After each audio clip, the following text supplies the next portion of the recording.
alaikum wa rahmatullahi wa barakatuh. Now, last week we started with water. That was the first week. This week topic, which happens to be the second week topic, is solubility and solutions. So here, at the end of the lesson, students should be able to tell me the definition of all the terms using solubility. And at the same time, my students should be able to define solubility curves and also state the uses of solubility curves. So let me start with solution. First of all, what is a solution? A solution is a homogeneous mixture of two or more substances. That means before we have a solution, we must have a mixture of two substances or more. So a solution is formed when you have a solute and a solvent. Now, what is now a solute? A solute, as one of the substances which makes up a solution, a solute is a substance which can be dissolved in a particular solvent. Are you getting me? That is what a solute is. A solute could be a solid, it could be liquid, or it could be gas. It could be a gas that will surely dissolve in a solvent. Now, what is now a solvent? Which is also the second substance that has to be mixed together for us to have a solution. A solvent is a substance which dissolves the solute. The solute dissolves in the solvent, while the solvent is the substance which dissolves the solute. For example, let's say we have salt or sugar, and you want to dissolve sugar in water for you to have a sugar solution. That sugar is the solute.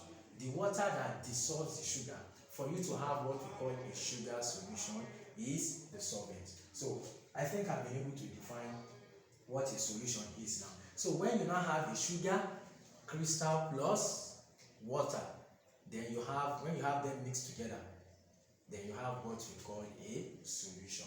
So thank you for that. Now, we now have types of solution.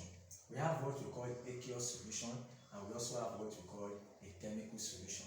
A solution is aqueous when the solute dissolves in water. When the solute is being dissolved in water, then we have what we call an aqueous solution. But when you have, what do we call a chemical solution? Like the example I gave earlier, which is e.g. salt solution. Salt solution. This is an example of an aqueous solution because the solute is being dissolved in water. That means water is the solvent while the solute is the salt. Now, a chemical solution. For us to have a chemical solution, this is where the solute dissolves in the solvent and at the end brings about what we call a chemical reaction. A very good example is when you have magnesium dissolving in hydrochloric acid. When magnesium is dissolved in hydrochloric acid, we have magnesium chloride form. It brings about a chemical reaction. The magnesium ribbon is the solute, while the hydrochloric acid is the solvent. So, and at the end, we have what we call a magnesium chloride chemical solution. Now, let's now move to what we call a true solution. When a solution is a true solution is formed when the particles of the solid manage to get in between the solvent.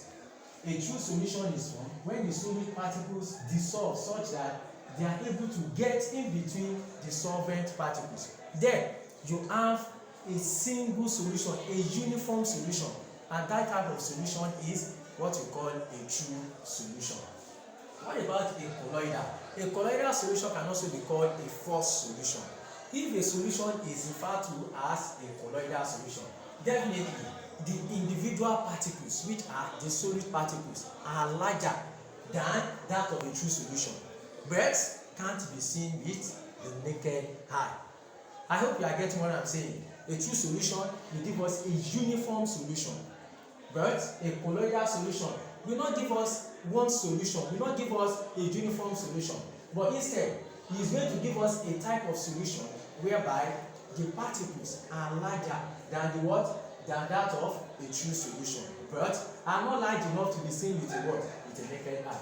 And a very good example of a colloidal solution is a starch solution, and that of albumin. Now, types of colloids. We have different types of colloids. That is types of false solution or colloids. Now, we have what we call sols and gels. Sols and gels are formed when a solid dispersed in a liquid medium. Are you getting me? And a very good example is a starch, glue, jelly. These are examples of sols and gels. When a solid dispersed in a what? In a liquid medium. Now, aerosols. Aerosols is formed when a liquid particle are dispersed in a what? In gas. Example is fog, smoke, and so on. So, when a liquid particle is being dispersed in a gaseous medium, then we have what we call aerosols. Now, what about emulsion?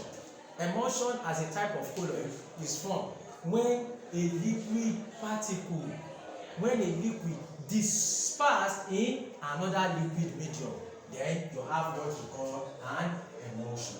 All these are types of colloids because the particles are larger than that of a true solution, but they are not large enough, don't forget, to be seen with an ordinary naked eye. Examples of emulsions are what? Emulsion of milk, egg cream, and so on and so forth. Now, let me explain these solubility terms. Let me define them. When we say a saturated solution, what is a saturated solution? A solution is said to be saturated if the solution can still, if the solution, a solution is said to be saturated when it already has as much solute as it can dissolve at that particular temperature. Then you say the solution is a saturated solution. Again, a saturated solution is a type of solution that contains as much solute as it can dissolve at that particular temperature. Now, what about an unsaturated solution? A solution is said to be unsaturated when it can still dissolve. That type of solution can still dissolve more of the solute at that particular temperature. That means the solutes there are not enough to saturate the solution. It will saturate the solvent. That type of solution is called an unsaturated solution. It can still dissolve more solute at that particular temperature. Now, a supersaturated solution. A supersaturated solution is the type of solution which contains more than the solute. More than the solute, it can dissolve at that particular temperature. When you have a supersaturated solution, that means you have a solution whereby the solutes are more than that solvent can dissolve at that particular temperature. Don't forget, that is what we refer to as a supersaturated solution. So, I believe we now understand what a saturated, unsaturated, and a supersaturated solution is. So, let's move to what we call a solubility curve. Solubility curve means the graph of what? Temperature against solubility. When you are plotting a graph of solubility against temperature, then you have what we call a solubility curve. Now, what are now the uses of this solubility curve? It is used to provide a suitable information of the solvent and temperature in solvent extraction. A solubility curve can also be used in medicine, in pharmaceutical industries when they are trying to produce drugs. So we also use solubility curves there. You can also consult textbooks to check for more uses of solubility curves. And I believe with this, we've come to the end of today's class. Like I said earlier, I started the class by explaining what a solution is. I said a solution is a homogeneous mixture of two or more substances. Then after that, I moved to the types of solution. I said we have aqueous solution and we also have a chemical solution. A solution is aqueous if the solute dissolves in water, while a solution is chemical if the solute dissolves in a solvent, and that leads to what we call a chemical reaction. Now, I also explained that we have true solution. A solution is a true solution when the solute particles dissolve such that the particles of that solute get in between the particles of the solvent. So after that, we move to a colloidal solution.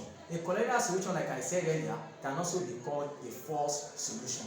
This one is formed when you have the particles of the solid larger than that of the what? Of a true solution.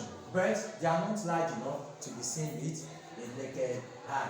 So, and after that we move to types of colloid. I said we have sols and gels. That is when a solid is being dispersed in a liquid medium. We also have aerosols when a liquid is being dispersed in a gaseous medium. And we have what we call emulsion. This occurs when a liquid is being dispersed in another liquid medium. And after that, I move further by explaining all these solubility terms. I said the saturated solution is the one that contains as much solute as it can dissolve at that particular temperature. Then I also explain unsaturated solution. I said it's a type of solution that can still dissolve more of the solute at that particular temperature. Then I also explain the supersaturated solution. I said the solution is supersaturated when it contains more than the solute it can dissolve at that particular temperature.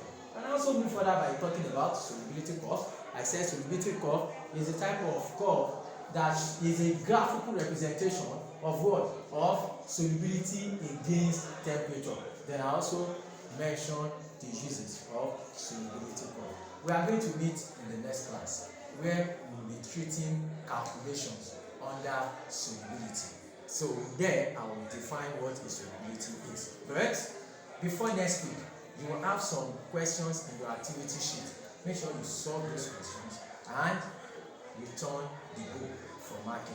Until then, Assalamu alaikum wa rahmatullahi